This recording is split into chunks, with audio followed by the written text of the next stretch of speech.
अस्सलामुअलैकुम, मेरा नाम बख्तावर है and welcome back to my YouTube channel Bakhtawar Ali MLT education career. आज का हमारा टॉपिक है कि हम लैब के अंदर क्वालिटी को कैसे मैनेज करें।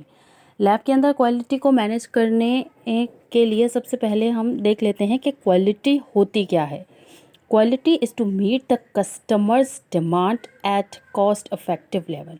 काम चाहे कोई भी हो, कोई ऑफिस हो, कोई बिजनेस हो, कुछ भी हो, ठीक है, उसमें क्वालिटी को मेंटेन करने का या क्वालिटी प्रोड्यूस करने का यही एक तरीका होता है कि हम अपने कस्टमर की डिमांड को फुलफ़िल करें।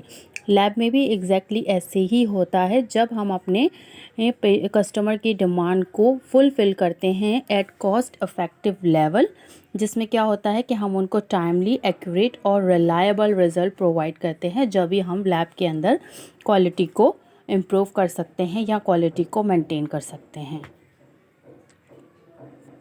ठीक है, उसके बाद हम आ जाते हैं क्वालिटी एश्योरेंस पे।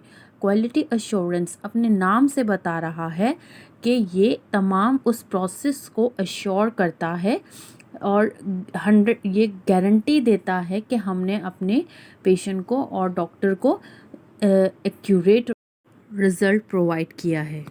क्वालिटी कंट्रोल जो है वो जस्ट एक ब्रांच है क्वालिटी एश्योरेंस की।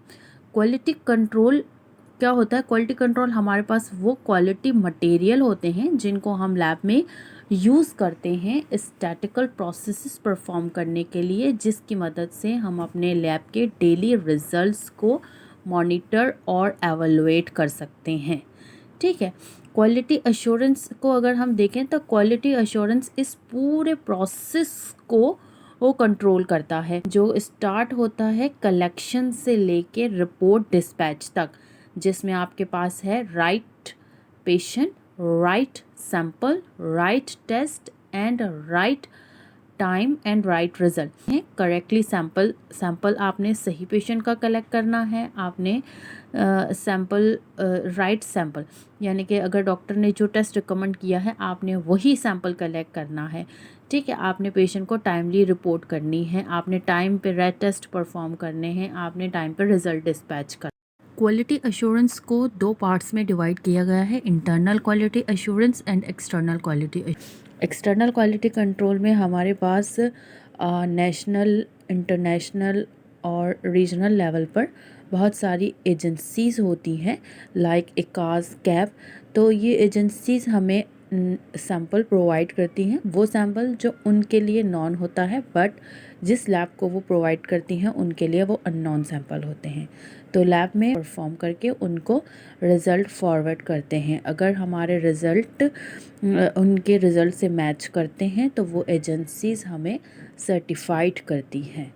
ठीक है, तो इस प्रोसेस को कहते हैं external quality assurance. Internal quality assurance में हम इंटरनली लैब के अंदर नॉन सैंपल से ये कंट्रोल रन करके अपनी इंटरनल क्वालिटी को चेक करते हैं। कंट्रोल्स के थ्रू हम अपने डेली के रिजल्ट्स की रिलायबिलिटी और वैलिडिटी को चेक कर सकते हैं before reporting the result. Internal quality control को 3 पार्ट्स में डिवाइड किया गया है, pre analytic, analytic and post analytic. Pre analytic यानी कि लैब के अंदर टेस्ट परफॉर्म करने से पहले के प्रोसीजर, एनालिटिक लैब के अंदर के procedure and post analytic test perform करने के बाद के प्रोसीजर्स। ठीक है, तो इसमें देख लेते हैं हम क्या है प्री एनालिटिक्स में। इस प्री एनालिटिक्स में सबसे पहले है पेशेंट आइडेंटिफिकेशन। एक पेशेंट जब लैब के अंदर आया, आपने पेशेंट को प्रॉपर्ली आइडेंटिफाई किया। ठीक है, आइडेंटिफाई का मतलब कि जैसे अगर एक घर से 2 या 3 मेंबर्स आ रहे हैं तो आपने सही पेशेंट का सैंपल कलेक्ट करना है।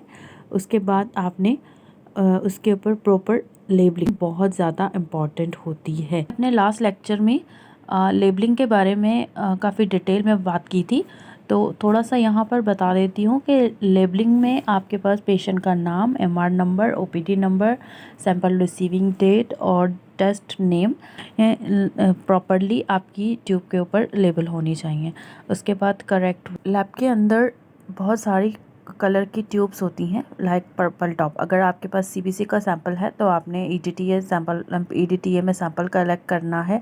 अगर पीटीए पीटीटी का है तो आपने सोडियम सिट्रेट के अंदर सैंपल कलेक्ट करना है। मैंने अपने लास्ट लेक्चर में वॉल्यूम को भी डिस्कस किया था कि हर ट्यूब के ऊपर उसका वॉल्यूम मेंशन होता है, तो जो भी एडिटिव ट्यूब के अंदर मौजूद है उसकी रेशियो में आपने सैंपल कलेक्ट करना होता है। उसके बाद sample transportation, timely sample transportation बहुत ज़्यादा ज़रूरी होती है। उन्हें करेक्ट डिपार्टमेंट में करेक्ट सैंपल फॉरवर्ड करना है। लेकिन अगर आपके पास कोई if you are working at some collection point, तो आपने प्रॉपरली प्रोटोकॉल्स को फॉलो करते हुए अपनी मेन लैब में या स्टेट लैब में सैंपल ट्रांसपोर्ट करने हैं।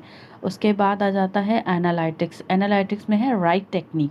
आप जिस भी टेक्निक के ऊपर काम कर रहे हो आपने उसको वो सही से देखना है। राइट कंट्रोल, जब भी हम लैब के अंदर क्यूसी रन करते हैं तो वो एटलीस्ट 24 आवर्स के लिए स्टेबल है। अगर तो उसकी स्टेबिलिटी ही लो हो चुकी है तो आपने सबसे पहले की स्टेबिलिटी को चेक करना है, जिसमें आपने कंट्रोल चेक करने हैं, आपने रिएजेंट चेक करना है, आपने अपने इंस्ट्रूमेंट की लाइट सोर्स चेक करनी है।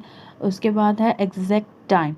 एग्जैक्ट टाइम, बहुत सारे ऐसे टेस्ट होते हैं जिनको टाइमली परफॉर्म करना बहुत ज़्यादा ज़रूरी होता है, like blue ribbon. Blue ribbon photometric test होता है, इसको हम ज़्यादा टाइम तक सैंपल को लाइट सोर्स में नहीं रख सकते, तो उसको टाइमली परफॉर्म करना ज़रूरी होता है और उसके साथ टाइमली रिपोर्टिंग। उसके बाद हम आ जाते हैं पोस्ट एनालिटिक। पोस्ट एनालिटिक्स में राइट रिपोर्टिंग, राइट रिकॉर्ड। जो भी आप टेस्ट परफॉर्म करने के बाद रिज़ल्ट रिकॉर्ड करते हैं तो आपने सही रिज़ल्ट रिकॉर्ड करना है। TAT turn around time. जो भी आप पेशेंट को टाइम दे रहे हो आपने उसी टाइम पीरियड के अंदर टेस्ट परफॉर्म करके रिपोर्ट रेडी करनी है। ऐसा ना हो कि आप पेशेंट्स के मल्टीपल विज़िट करवाएं। मल्टीपल विज़िट से आपकी क्वालिटी बहुत ज़्यादा अफेक्ट होती है। उसके बाद right report give to the right patient. आपने सही पेशेंट को या सही बंदे को रिपोर्ट हैंड ओवर करनी है। ऐसा ना हो कि पेशेंट्स की रिपोर्ट एक्सचेंज हो जाए। पहले हम डिफरेंस देख लेते हैं स्टैंडर्ड कंट्रोल और कैलिब्रेटर में। स्टैंडर्ड नॉन सैंपल होते हैं जिनके अंदर सिंगल एनालाइट होता है। जैसे अगर कोई क्रिएटिनिन का स्टैंडर्ड है तो उसके अंदर आपको सिर्फ क्रिएटिनिन ही मिलेगा, क्रिएटिनिन के अलावा कोई और पैरामीटर नहीं मिलेगा। स्टैंडर्ड यूज़ किया जाता है कैलिब्रेशन के अंदर in manual procedure, for example semi automated biochemistry और semi automated special chemistry like ELISA। तो ये इनके अंदर जो है वो स्टैंडर्ड यूज़ किया जाता है कैलिब्रेशन परफॉर्म करने की। कंट्रोल नॉन सैंपल होते हैं जिनके अंदर मल्टीपल एनालाइट्स पाए जाते हैं विद रेफरेंस रेंज। एक रेंज के अंदर डिफरेंट एनालाइट्स पाए जाते हैं। Quality control product.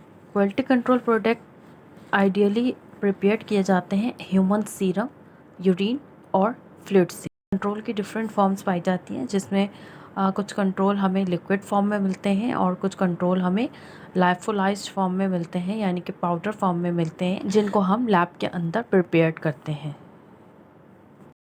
लैब में कंट्रोल के दो लेवल यूज़ किए जाते हैं, normal control and abnormal control.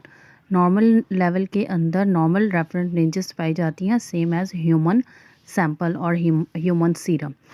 But abnormal control के दो लेवल्स होते हैं, एक लो कंट्रोल और एक हाई कंट्रोल। रिकमेंडेड ये होता है कि लैब में दो control at a time use किए जाएं, एक नॉर्मल और एक एबनॉर्मल। फिर एबनॉर्मल में या तो आप लो कंट्रोल यूज़ कर लें या तो फिर आप high control use. Accuracy and precision.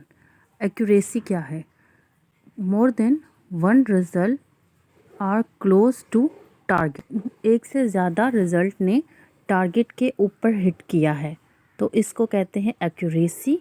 और प्रिसीशन क्या है? प्रिसीशन में more than one result are close to एक से ज़्यादा जो टेस्ट रन थे उनकी वैल्यूज़ एक दूसरे के करीब आई हैं। उन्होंने टारगेट को तो हिट नहीं किया बट उनकी वैल्यूज़ एक दूसरे के करीब। गुड लेबोरेटरी प्रैक्टिसेस ये होती हैं कि daily normal and abnormal control run किया जाता है to monitor the analytical processes. अगर 24 आवर्स के से कम में अगर स्टेबिलिटी लो हो जाए तो should be check the stable control और रिएजेंट। तो ये है कि कंट्रोल को बिल्कुल सेम उसी तरह रन किया जाता है या उसी तरह ट्रीट किया जाता है जैसे हम सैंपल को ट्रीट। कंट्रोल रन करने का फ़ायदा यह होता है कि हमें एक्यूरेट और रिलायबल टेस्ट मिलते हैं। हमारा डेली का QC डेटा जनरेट होता है, इसको हम यूज़ करते हैं अपने to validate the test system. अगर आपको मेरी वीडियोस पसंद आई हैं तो मेरे चैनल को सब्सक्राइब करना मत भूलिएगा, ताकि मेरी आने वाली तमाम वीडियोस आप तक आसानी से